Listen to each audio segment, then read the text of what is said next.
Vamos começar. Então, sou o professor Marcelo Vargas, para quem está chegando agora, sejam super bem-vindos. Hoje o nosso tema é sobre roda de aromas, ou seja, a avaliação olfativa, como que a gente consegue superar esses desafios, essas dificuldades de identificar as características aromáticas dos vinhos. E tem uma ferramenta, que é o tema hoje, que ela pode ajudar muito, que é a roda dos aromas. Então, o que é essa ferramenta? Essa ferramenta ela é ótima porque ela organiza, ela tenta botar uma ordem exatamente nessa imensidade de possibilidades que são os aromas. Ok? Então, a gente vai ver um pouquinho isso. E o presente que eu vou dar para vocês hoje, certo? Para quem está aqui assistindo a aula, eu vou dar a roda de aromas que eu desenvolvi junto com o pessoal do TIAS. O estudo foi longo, que é uma roda adaptada ao Brasil, a linguagem brasileira, mas com foco numa linguagem também internacional. Eu explico tudo daqui a pouco. E essa roda já numa... Primeiro, a ferramenta para vocês utilizarem, que eu vou mostrar para vocês como fazer, e ela numa resolução alta que vocês podem imprimir um cartaz lindão para vocês praticarem degustação e a roda ajudar vocês. Então, vou dar ela em alta resolução para vocês imprimirem esse conteúdo e eu já explico para vocês como vocês fazem para baixar essa roda daqui a pouquinho. Mas eu vou explicar ela para vocês. Vocês estão vendo ela aqui no fundo, já aplicada. E o que é a roda dos aromas? É exatamente isso. Ela é uma ferramenta que nos ajuda a organizar a parte de aromas. Só que a gente já estudou que a parte de aromas pode ser aromas diretos, como aromas indiretos, ou seja, aromas que eu sinto pelo nariz e aromas que eu sinto pela boca.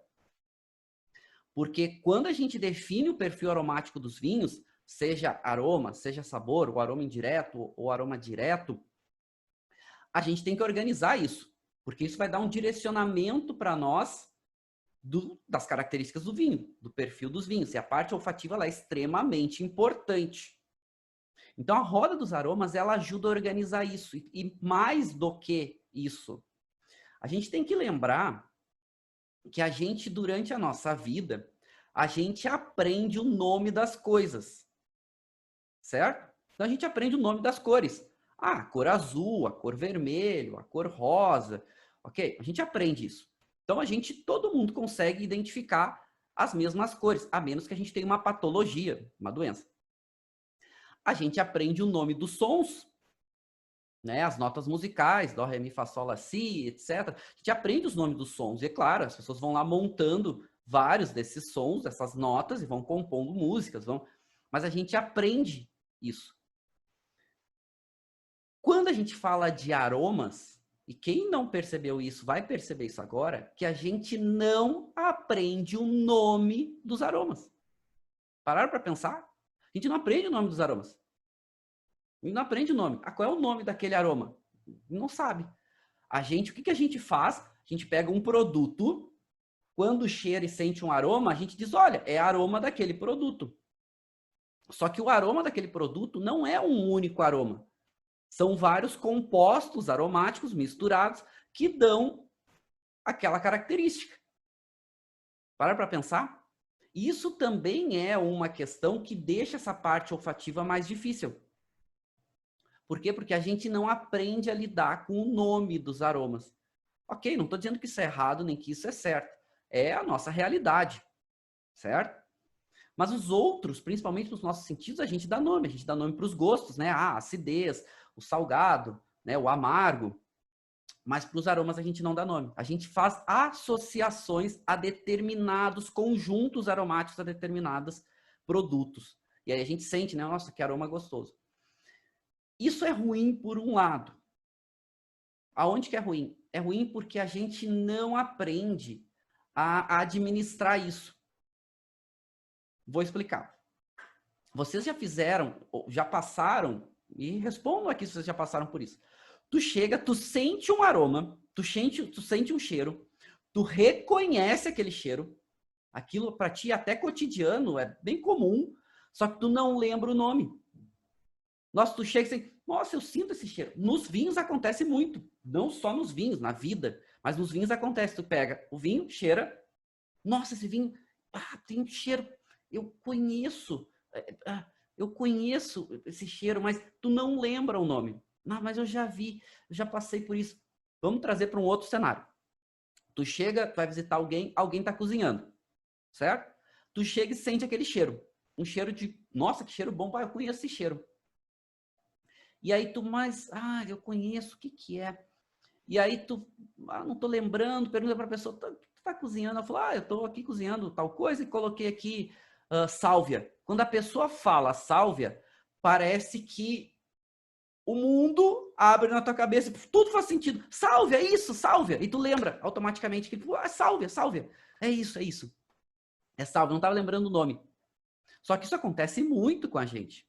E por que isso acontece? É exatamente isso. Ou seja, tu já sentiu aquele aroma, tu tem aquela informação de certa forma armazenada, mas esse armazenamento tá confuso, tá perdido.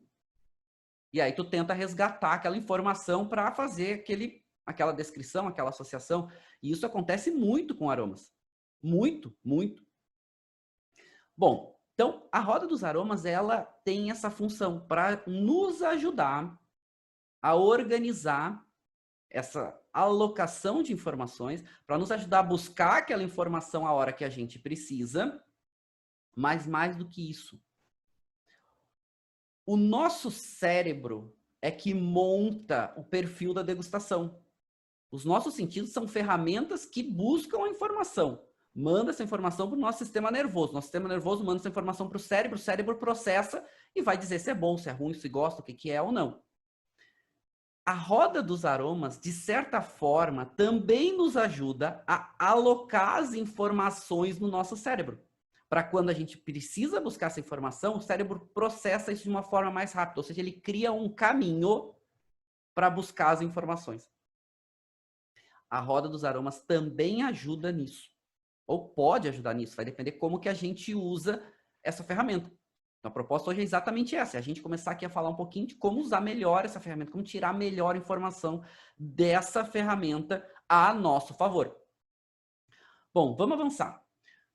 Outro ponto importante é o nosso sistema olfatório, né? Ele é extremamente complexo. Só que nós, seres humanos, fomos agraciados com uma capacidade olfativa muito grande. Ainda não está comprovado cientificamente quantos diferentes aromas a gente consegue identificar. Mas já é comprovado que já passou dos milhares, certo? Há algumas teorias que eles podem chegar na casa dos milhões de aromas diferentes. Bom, mas o certo é que milhares de aromas diferentes a gente já consegue identificar.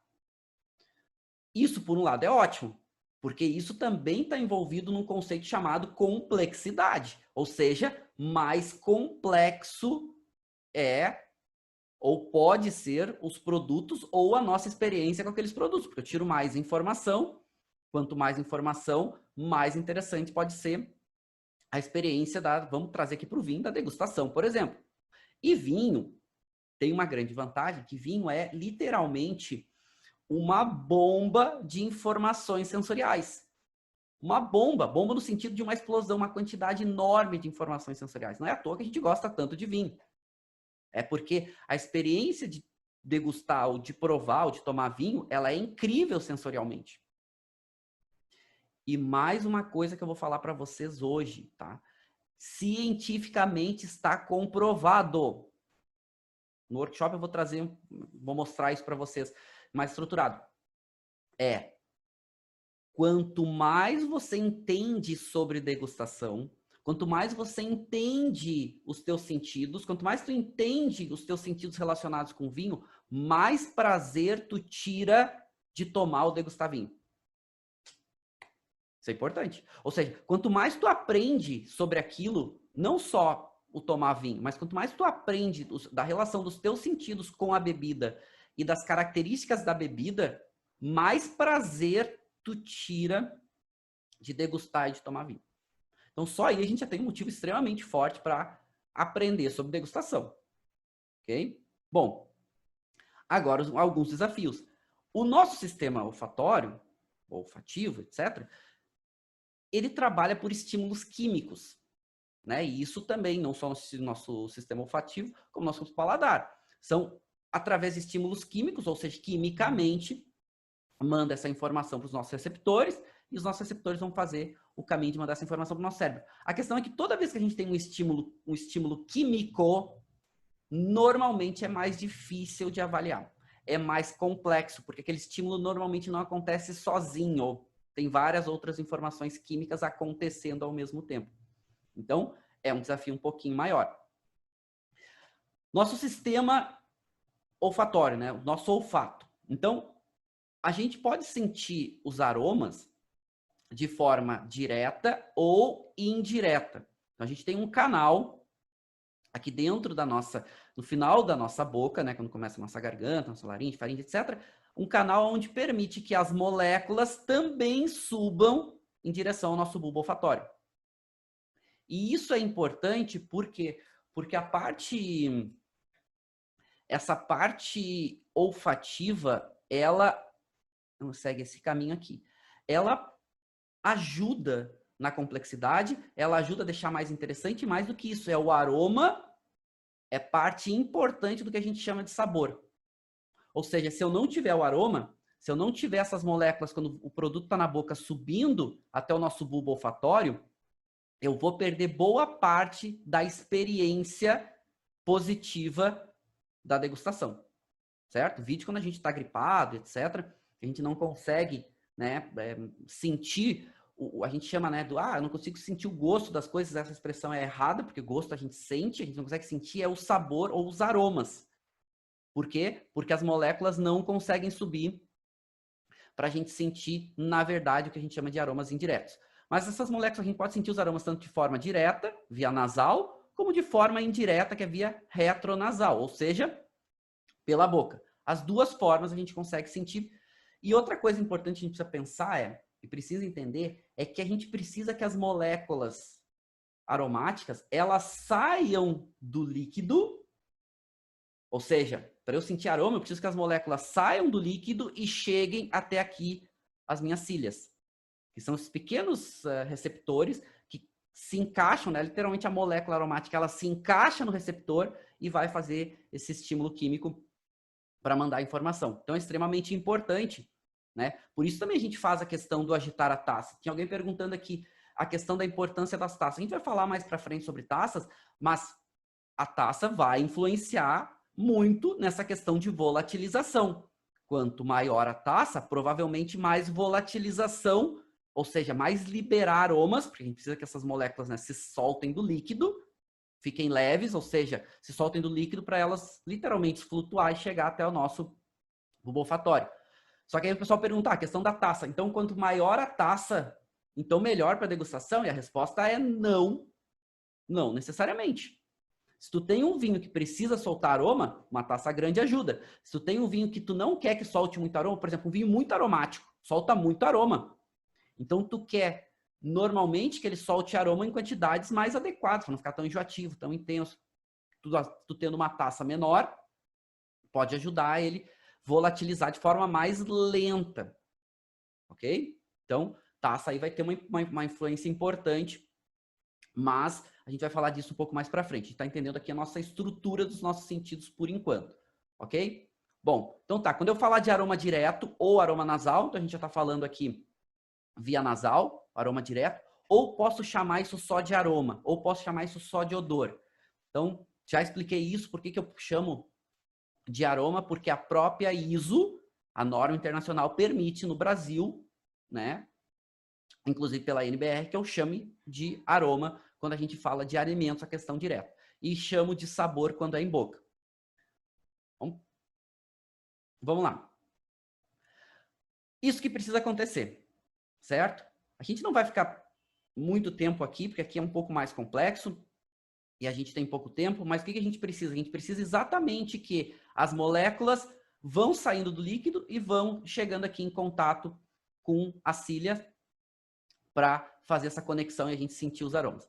Por isso que quando tranca a nossa via nasal, ou seja, a gente não consegue sentir os aromas, as moléculas não conseguem chegar até o bulbo olfatório, isso também tranca o meu aroma indireto. Por quê? Porque eu não tenho fluxo de ar acontecendo dentro da boca e poucas moléculas sobem até o meu epitélio olfativo. Aliás, um dos sintomas da Covid-19 é a perda, eles chamam perda do paladar. Na verdade, não é a perda do paladar, porque os gostos a gente continua sentindo. O que a gente tem é a perda dos olfatos. Por quê? Porque tranca esse sistema, a gente não consegue sentir cheiro das coisas. Tem muita dificuldade. Para quem tem Covid durante o período da doença, tem muita dificuldade. Ou quando a gente está gripado, também isso acontece. Ou às vezes tem algumas patologias que podem fazer com que a gente perca uma parte ou acaba perdendo, às vezes, até toda a capacidade olfativa. Legal. Falamos de aroma. Falamos que aroma, muitas vezes, não tem nome. Muitas vezes porque as moléculas têm nome, só que a gente não aprende a lidar com elas, não aprende a lidar com os nomes. A gente tem aroma direto e aroma indireto, ou seja, via nasal ou via retronasal, né? O nariz e boca. E a gente tem um outro elemento importante que a gente vai aprofundar também mais para frente, que é a questão dos sabores, né? O que são os sabores? Se eu estou falando da questão de aroma, e aroma é exatamente isso, são essas moléculas que a gente sente as características de odores, de aromas. E quando a gente fala de sabor, a gente está, na verdade, misturando o que é aroma com o que é gosto, com mais a sensação tátil. Deixa eu explicar. Quando eu falo de sabor, eu estou somando todos esses elementos. Então, quando eu estou falando de sabor, necessariamente é em boca, não é mais aroma. Eu posso sentir o aroma pela boca, mas aroma são só exatamente o que está associado às moléculas aromáticas. E aí a gente faz essas associações. Já que a gente não deu nome para as moléculas, a gente não aprendeu o nome das moléculas, a gente dá nome associativo. Ah, tem cheiro de morango, tem aroma ou cheiro de framboesa, de abacaxi, etc. De madeira, baunilha e todo outro. Tantos outros. Quando a gente fala de sabor, a gente necessariamente está falando disso em boca, porque daí é a soma desses elementos. Também a parte olfativa, direta ou indireta, que normalmente é indireto, associado com os gostos, ou seja, é doce, é salgado. Ah, tem a sensação tátil, tem a sensação tânica, esquenta, tem algo. Quando isso tudo se soma, a gente chama de sabor. Por que isso? Porque quando está em boca, a gente só não está sentindo só o aroma. A gente está sentindo o aroma indireto, mas também tem a parte dos gostos, também tem a parte tátil, também. Ou seja, isso tudo vai se somando. E aí a gente vai chamar de sabor. Então, quando a gente... Isso é um ponto importante, tá? Gosto são os 5 gostos básicos. Já falamos sobre isso aqui nas aulas e vamos falar um pouquinho, aprofundar isso um pouco mais para frente. Sensação tátil, já falamos também. Agora, aromas, a gente faz associações. Sabor, eu posso necessariamente falar quando o vinho está em boca, que lembra aromas e outras características juntos. Ou seja, eu não sinto o sabor, por exemplo, do morango só cheirando, eu preciso colocar em boca. Quando eu estou mastigando morango, eu estou quebrando moléculas, eu começo a sentir os aromas indiretos, eu começo a sentir a acidez, a doçura, e essa vai dar o que a gente chama de sabor do morango, vai montar essa complexidade de morango. A gente aqui, na metodologia que eu uso, a gente separa, então, para ficar mais fácil, essa parte de aromas. O que a gente fala? Aroma é quando é no nariz, para ficar mais fácil, ou aroma direto. Quando é em boca, a gente chama ou de aroma indireto ou de sabor, para ficar mais fácil a gente separar. Estou sentindo, falando agora de vinho, estou sentindo sabor de baunilha, estou sentindo sabor de frutas maduras, estou sentindo sabor de frutas vermelhas, estou sentindo... Eu sei que é em boca. Quando eu falo que é aroma, bom, eu sei que é nariz. Por mais que tenha metodologias diferentes, né, a gente começa a separar para ficar mais fácil da gente organizar isso. Mas a gente está vendo que é bem complexo. Ou seja, falei que não era fácil, mas falei que é bem possível. Ok? Bom, bem possível o quê? Entender essas características aromáticas. Entender o perfil dos vinhos e tirar mais prazer disso. Aqui, para a gente entender um pouquinho, a gente não vai ficar muito tempo aqui, porque aqui a gente começa a falar de famílias aromáticas, conjuntos aromáticos que vão dar determinadas características. A gente não vai aprofundar isso agora. O que a gente quer são aquelas características que a gente associa aos produtos. Então, eu não vou falar aqui dos ésteres, que são vários compostos que podem aparecer aqui, nem das famílias acetonas, nem terpenos, nem pirazinas, não vou falar aqui. Até porque a gente não usa isso nas avaliações de degustadores, de modo geral. Mesmo as avaliações técnicas, a gente faz associações aos nomes que nos remetem, ou seja, as famílias aromáticas. Por isso a importância da roda, que eu vou falar daqui a pouco. Então, a gente não fala assim, aquele caráter de pimentão cozido, ou aquele caráter de pimenta preta. É da família das pirazinas, né? Pode ser vários compostos aí da família das pirazinas. A gente não fala pirazina. A gente acaba dando a característica associativa. Isso, por um lado, é para facilitar, mas por outro lado também deixa muito difícil. Tecnicamente, isso a gente usa na produção de vinho, a gente usa em algumas avaliações técnicas, etc. E a gente acaba usando os nomes técnicos. Mas não é o que a gente vai usar aqui. Aqui a gente vai usar famílias aromáticas. Aqui a gente vai usar associações. E quando eu falo família, a gente está tentando agrupar diferentes aromas dentro de um grupo, de um conjunto, para nos facilitar. E quando a gente começa a fazer isso, a gente começa a entender, ou seja, organizar, facilitar o cérebro a facilitar essas informações, essa alocação de informações, certo? Bom, a gente vai mais para frente também falar de aromas primários, secundários e terciários, mas para a gente falar disso, a gente precisa entender antes os aromas. Antes a gente fala, bom, isso aqui é aroma primário, isso aqui é aroma secundário, isso aqui é aroma terciário, o que isso representa nos vinhos? A gente precisa entender esses aromas. E aí a gente começa a entrar exatamente aqui nas nossas famílias aromáticas. Tá? Esse é um termo que é bem utilizado, bem aceito na literatura de modo geral, que é tentar organizar isso. Quem fez isso de uma forma muito consistente foi o Émile Peynaud, né, um grande pesquisador da Universidade de Bordeaux, um grande professor, autor de vinhos e de livros de vinhos incríveis, e que tem um livro aí que é uma grande referência, foi um dos primeiros aí grandes livros associados à degustação, que é O Gosto do Vinho. Ele ali no livro, ele começa a organizar um pouco isso. Ele começa a separar e tentar, né, dar nomes para os aromas, organizar esse nome de aromas.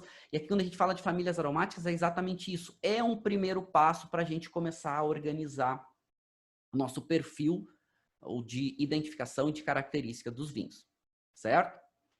Diferentes uvas tendem, não é absoluto, a expressar determinadas características diferentes. Por isso também que a gente vai meio que organizando isso, por quê? Porque ela não é uma organização definitiva. Ela é uma forma, ela é uma metodologia. Então, por exemplo, vamos falar que lá determinada uva, Carmener, tende a fazer aromas de cereja, mas também pode aparecer aromas de geleia, pode aparecer aromas que lembram ameixa, pode. Mas aqui é um infográfico só para a gente ver que determinadas uvas têm uma predisposição a determinadas características, mas isso não é absoluto. Mas só se a gente fala só das famílias, de uma família, se a gente organizar uma família frutado, né, ou frutada, quantas possibilidades a gente tem. E foi por causa disso, dessa quantidade de informação e até de desorganização que tinha na parte olfativa e aromática, que em 1984, uma doutora, uma pesquisadora, ou seja, uma PhD, chamada Anne Noble, ela era, né, hoje já é aposentada, uma grande pesquisadora da Universidade de Davis, na Califórnia. Davis é um dos maiores centros de pesquisa em vinhos. Ela publica um trabalho científico lá em Davis, em 84, tá? Aonde ela está sugerindo nomes mais comuns, organizados, para identificar os vinhos, mais comuns nas características sensoriais das avaliações. Esse trabalho tem uma influência importante lá no trabalho do Peynaud, certo? E depois outros trabalhos científicos importantes, ela começa a organizar isso. E esse trabalho tem uma aceitação muito boa no mundo científico. E aí, em 87, ela publica um avanço desse trabalho. O que é o avanço? Ela pega essas nomenclaturas principais e ela organiza, 87, ela organiza no que ela chama de roda dos aromas. Roda dos aromas é porque ela organiza todas essas informações, certo? E aqui não são todas as possíveis informações aromáticas do vinho. Ela pega as principais. 87, tá? Organiza em grupos aromáticos e em níveis aromáticos. E isso é um grande avanço, por quê? Porque quando tu identifica um determinado aroma, tu tenta alocar esse aroma dentro de um grupo, dentro de um conjunto. Por quê? Porque quando tu sente um conjunto, e é mais fácil tu sentir o conjunto do que determinado aroma, tu já começa a te direcionar para aquela busca. Então, a ideia da roda dos aromas é exatamente isso, criar grupos aromáticos que vai avançando por níveis, e esses níveis, conforme avança, ficam mais específicos. Então, a gente estava falando dos frutados. Então, tinha um nível frutado, não tem, né? Vou falar aonde chegou a roda dos aromas hoje, e começa a separar, né? Então, aqui ela definia, e essa aqui era a roda original, então, aroma frutado, então beleza, sinto aroma de frutas, mas esse aroma frutado me remete a quê? A que tipo de fruta? Fruta verde, fruta vermelha, fruta preta. Então, aqui ela definiu um segundo nível chamado frutas cítricas. Bom, ok. Me lembra um aroma frutado, mas esse aroma frutado mais um aroma de frutas cítricas. E aí, uma variedade muito grande de aromas podem ter, de frutas e de outros elementos. Mas começou a organizar. Então, o primeiro nível, uma macrofamília. Um segundo nível seria um avanço dentro dessa família, ou seja, não só frutado, mas frutado cítrico. E um terceiro nível, que seria algo bem específico. Então, não é só fruta cítrica. Tem aroma de grapefruit. Grapefruit no Brasil é toranja. Né? Tem aroma de toranja. Né? Ou tem aroma de limão. Ou seja, começou a organizar esse perfil.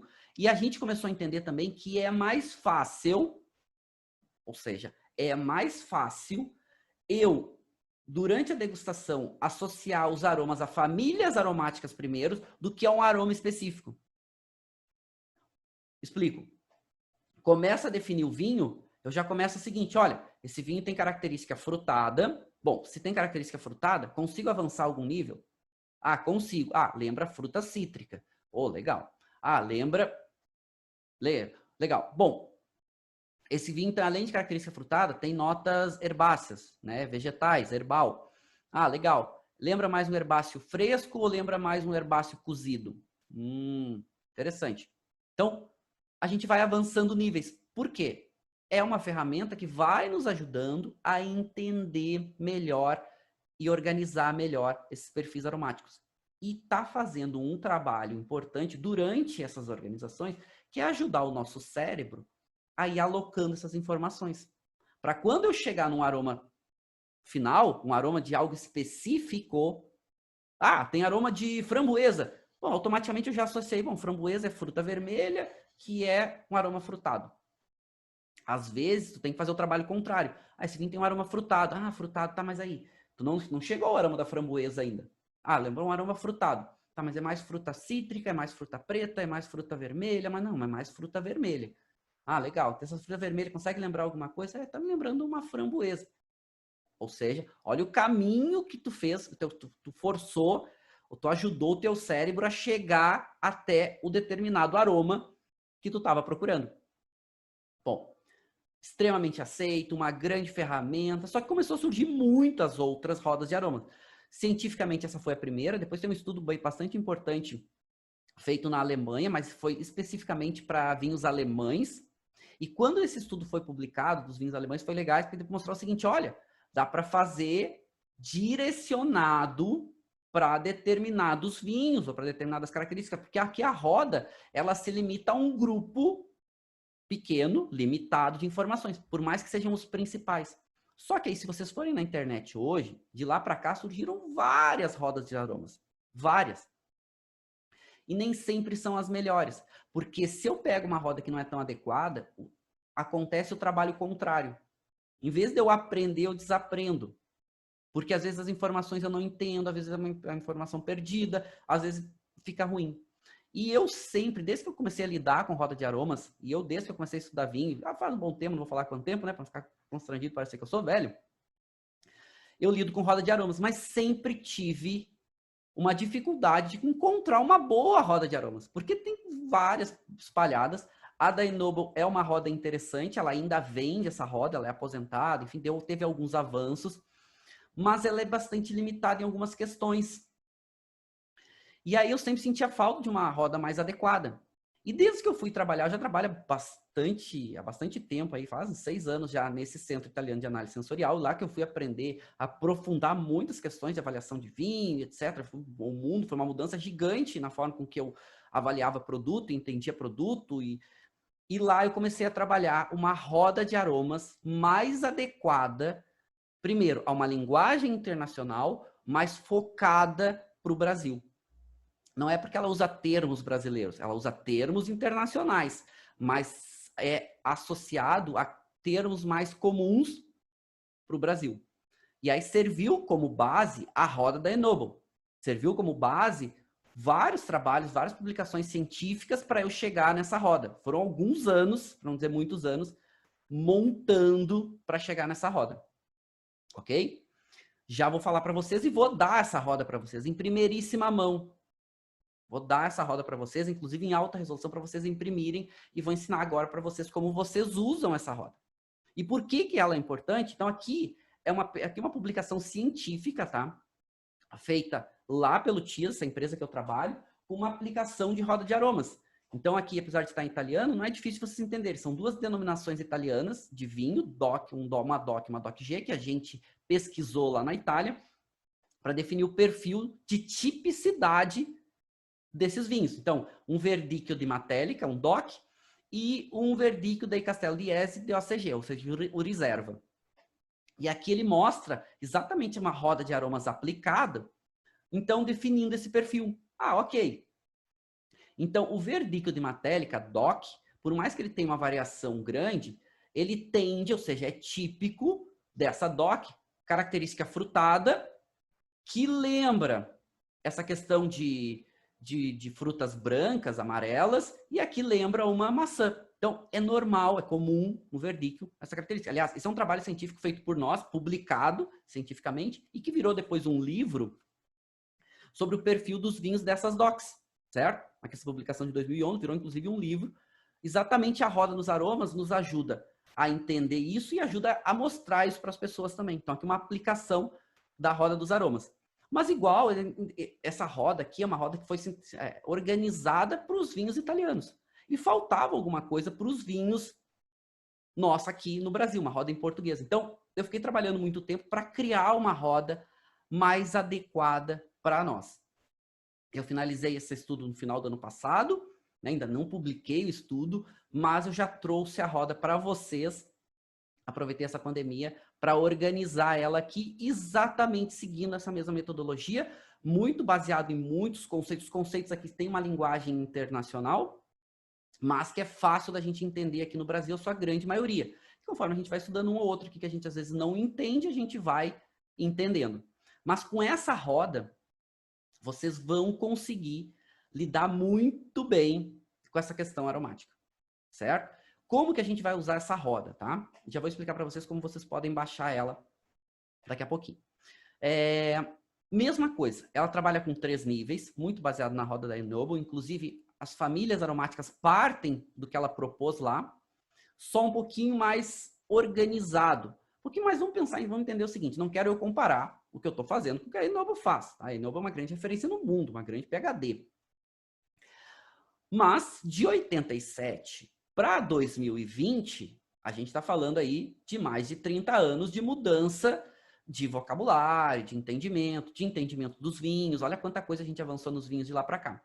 Então a gente vai tendo linguagens novas, a gente vai tendo termos novos, mas eu trago aqui para vocês são termos internacionais, ou seja, internacionalmente reconhecidos e um pouquinho mais atualizados. E aí estou falando aqui especificamente para nós aqui no Brasil. 3 níveis também. Então, uma macrofamília, uma família que organiza certos aromas, certo grupo de aromas e aromas específicos no 3º nível. E a gente vai começar, como que a gente usa essa roda? A gente vai começar avaliando os vinhos na parte olfativa, aroma direto ou indireto, pelas macrofamílias, certo? Então vamos lá. Ah, se o vinho tem características frutadas, depois se o vinho tem características frutos secos, né, que lembra essas oleaginosas, empireumáticos e amadeirados ou herbáceos. Então aqui são famílias que a gente começa a organizar. A gente começa a organizar todas essas informações Primeiro, num primeiro nível da roda, certo? Ah, tem característica frutada? Tem característica floral? Mineral eu vou pular, porque a gente precisa aí avançar um pouquinho nessas questões, né? Mineral ainda é bastante debatido, mas tem características microbiológicas. Ah, não sei o que é microbiológico, avança um ponto, avança uma casa. Ah, aroma lático. Ah, lático, leite. Bom, mais fácil, certo?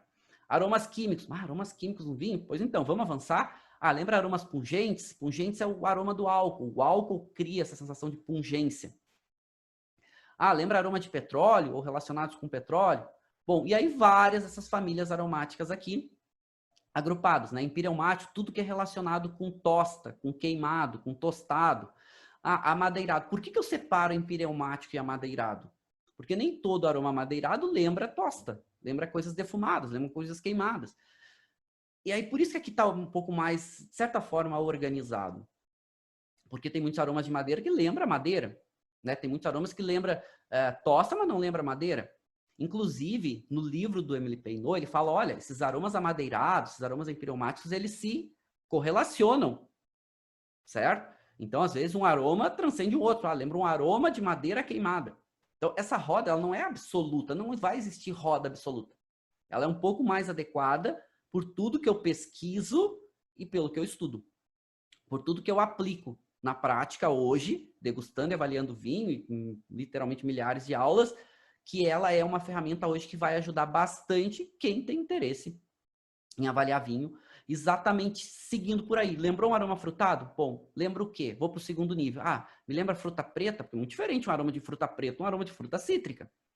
E assim, primeira etapa de quem está começando em degustação, não é necessariamente falar um aroma específico, mas o maior desafio no começo é fechar os primeiros grupos de famílias aromáticas. Macrofamílias. Ah, lembra frutado. Ah, lembra fruto seco. Ah, lembra nota herbácea. Ah, lembra nota madeirada. Lembra nota especiada. Esse é o primeiro desafio. Depois, a gente vai para um segundo nível da roda. Lembrou o frutado? Qual o perfil, qual o conjunto de informações frutadas que tem ali? Lembra mais frutado cítrico? Lembra mais o fruto, frutas tropicais? Lembra mais frutas vermelhas? Aí tu vai começar a organizar. E como que a gente faz para marcar essa roda? Vocês podem imprimir ela. Eu faço assim, tá? Aliás, deixa eu trazer aqui uma aplicação para vocês. Eu marco ela assim, ó. Vou trazer um exemplo para vocês, tá? Tempranillo, por exemplo. Os vinhos Tempranillo. Aqui é uma média, tá? Uma média do perfil estrutural, sensorial dos vinhos Tempranillo. Fala, ó. A intensidade de aromas Tempranillo normalmente é médio, não sobe tanto. Ok? Tempranillo, de modo geral, faz vinhos médios. Ah, faz vinhos concentrados? Faz. Tempranillo faz vinho rosé, faz vários estilos de vinho. Mas, normalmente, a intensidade aromática do Tempranillo não é tão pronunciada. Ah, aqueles vinhos mais concentrados, mais intensos, lá de Ribeira del Duero, ou, bom, enfim, né? Faz. Mas vamos pegar aqui o perfil aromático. Então, como que eu uso a roda? Eu pego assim, Tempranillo, que a roda está cortada, né? Tá dividida aqui. Então, eu uso assim, bom, aqui algumas predisposições de os vinhos de Tempranillo. Ah, pode aparecer uma nota de flor seca? Pode. Pode aparecer uma nota frutada? Pode, bem frutada. A maioria dos vinhos Tempranillo cada vez mais frutados. Né? Pode lembrar um caráter de fruta vermelha. Então, a gente vai marcando. Não significa que isso aqui é para todos os vinhos. Tu pega a roda, o vinho que tu vai avaliar, tu começa a fazer as marcações. O simples fato, o simples fato de tu pegar e começar a fazer as marcações já está ajudando o teu cérebro a buscar essas informações, alocar essas informações e organizar essas informações. E vai ajudar naquele trabalho que é tipo, ah, mas tá, mas como que eu baixo? Como que eu busco a informação? Que aroma é esse? Eu não tô me lembrando. Ah, mas me lembra um aroma frutado. Bom, beleza. Lembra a história do que eu comecei aqui a aula falando do aroma da salvia, que tu vai visitar o amigo, começa a sentir o aroma de alguma coisa que está sendo que estão cozinhando e tu não lembra, mas tu lembra que aquilo é um aroma de alguma coisa associada com comida, que é alguma coisa associada. Não, isso é um aroma de tempero, é alguma coisa de erva. A roda de aromas, dos aromas é exatamente para isso, para nos ajudar a também buscar essas informações, organizar essas informações, certo?